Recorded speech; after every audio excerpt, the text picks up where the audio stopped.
Good morning, everybody. I am Kathy Goodall. Today is day 3 of testimonies. So this one is gonna be a little bit long. I was listening to my worship music this morning, and this song, I Shall Not Want, kept playing over and over. And it reminded me of just how amazing God is and how He always provides and how He shows up right on time. So if you guys have listened to my podcast, you would have heard me tell a story about how my house went into foreclosure, my car got repossessed, and it was a very rough period for me because I'm always used to being in control. I'm used to having everything together, and I'm used to taking care of myself. And I guess that's what God wanted me to realize, that it's not within my strength, but it's when I decide to be obedient to Him and to lean in, that He's able to do amazing things in my life. And so, my testimony today is that my car got repossessed, my house went into foreclosure, but in less than, I would say, 2 weeks, my best friend's sister bought my house. I got a job offer in Jamaica, which is what took me back to Jamaica, from a big multinational company, which I hadn't lived in Jamaica for over 12 years. So for anybody to think of me and for me to be at top of mind for anybody, and the person who was doing the interviews, the head of marketing at the time, said that several people recommended me to him, could only be God, right? Considering I had no formal education in marketing. I did have work experience, but I didn't know anything about being a brand manager at the time. And he showed up. So I got a job offer for a big multinational company. I moved back to Jamaica. I was working there so it was supposed to be 3 months. 3 months turned into 5 months. I got a permanent offer, but I didn't accept it. Before I left that job, I got 5 job offers. I didn't apply for one job. All of them executive level, right? So my testimony today is that when we allow God to order our steps, when we allow Him to lead us, He will blow our minds. He blew my mind. He opened doors for me that I didn't even know existed. He provided for me. I will share this story. After I had decided to stay in Jamaica, because remember I told you I only went to Jamaica for 3 months. After I had decided to stay in Jamaica, first of all, my aunt told me I could stay with her. My best friend's mom gave me a car to drive. So 3 months turned into 5 months. And for those 5 months, I was living at my aunt's house, and I had a car to drive. Now that I had finally decided to stay in Jamaica, I needed to find somewhere to live, and I needed to get a car. So I was looking for a place, and several places I went to, couldn't find anywhere to live. Everything was way out of my budget. I finally found a place off of Lady Musgrave, which is a pretty major road in Jamaica. It was a brand new complex. It was on a road called Lilford. Went to see this place. It was a studio that they had converted into a 1-bedroom. And it was perfect. Nobody had ever lived in there. I called my best friend and I said to her, I needed to come and look at this place, because I just wanted to be sure. And it was central. She came and she looked at it and she said, this is perfect. You don't need anything more than this. And it was within my budget. It was $50,000 at the time, which was about 500 US around that time.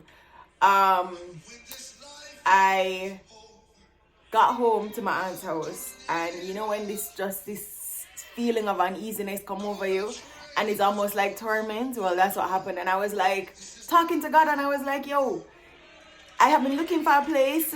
If this is not it, like, just tell me, because I am not doing this with you, right? You know how frustrated I am. I've been searching for this place. I finally find a place, and now you come going like say, this another place for me. And I said, I need a clear sign. The next morning, I woke up and I read in the newspaper that they had found a head on that road. Well, if that's not a clear sign, I don't know what is. And I was like, all right, I heard you loud and clear. You never have to say extra, but no problem. I heard you. This is not where you want me. The next day, I got a phone call from a young lady at church. I just started going to this church. And so it was, it's somebody that I knew from high school, but we weren't really close. She said she heard I was looking for a place, and another young lady at church, her mom was a realtor. So, full transparency, I was just being polite, right? Because I'm like, I have to see these people at church, let me just be polite. But I'm like, I don't want to, why do I need a realtor? I don't have no money to afford no big place. So I don't want to waste anybody's time is what I'm thinking in my head, right? So, Mrs. Wright, the realtor, calls me 5 minutes later, and she says, oh, I have the perfect place for you. She has not asked me what my budget is. She has not asked me, do I have a specific area that I want to look in? Nothing. She just says, I have the perfect place for you, and it normally rents for $2,000 a month, but I can get it for you for like $1,500. And I was like, this lady knows say right now me a look for a house, a place where it's like $500, and she'll talk to me about $1,500. Anyway, again, I was being polite, and I said, let me go. So she says to me, meet her at the foot of Beverly Hills. And Beverly Hills anywhere, you can imagine, right? It's the same in Jamaica. So I go to the foot of Beverly Hills, and I'm waiting for 20 minutes. And anybody that knows me knows that I am an on-time person for the most part, and I don't like to wait on people, especially if you set the time. So I am just like stewing at this point and getting annoyed. Anyway, she finally shows up, and she's driving up the hill. Now, I have lived on the flat for my whole life, right? So I don't know what it is to live on a hill. We're driving up a hill, and we're going up the hill, and I'm just like, who wants to live in this bush anyway?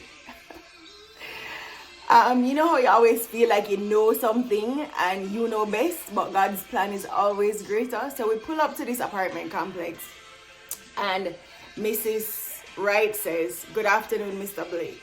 I look up on the balcony, and there stands my parents, my father's best man.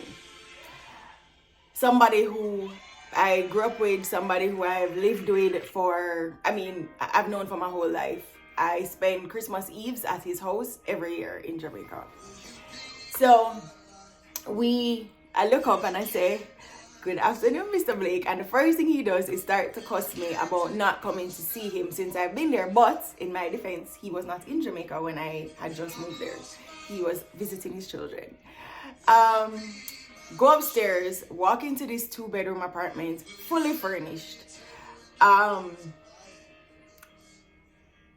And it's a big apartment because it's one of the older buildings. So if you know Jamaica, the older apartments are much bigger than the new modern ones, right? Fully furnished, down to knife and forks and plates and everything. Now, bear in mind, I left America, moved to Jamaica for 3 months. So literally all I had was a suitcase of clothes, right? And the apartment, the 1-bedroom that I'd found before the studio was $500, but it had nothing in there. So, look at the place. He says to me, do you like it? I'm like, of course, it's great. What's not to like, right? I get back to my aunt's house. My mother calls me to say, why didn't I tell her that I went to go and look at this apartment that Uncle Don has? And I was like, well, first of all, why are you involved in this process? I'm a grown-up, right?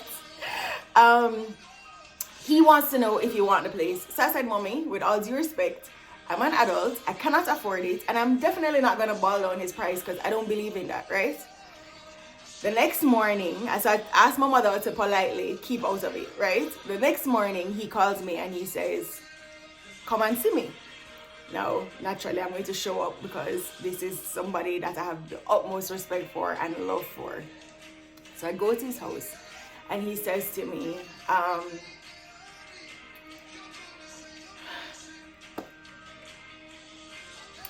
So his daughters come to Florida all the time. Their mail comes to our house. I mean, these are people that we're super close to. And he said to me,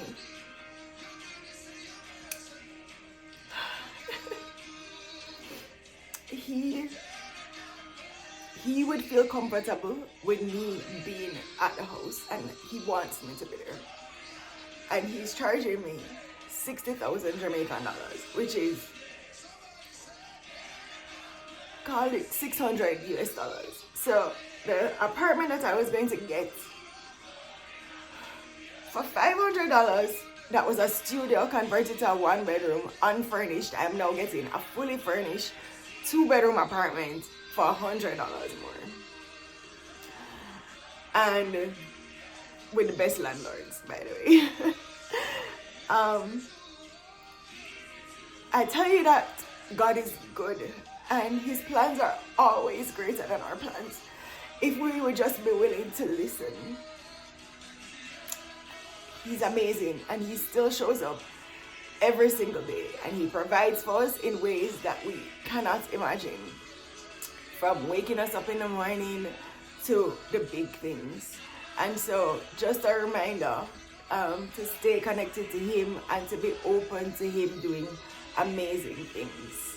Have a wonderful day and be blessed.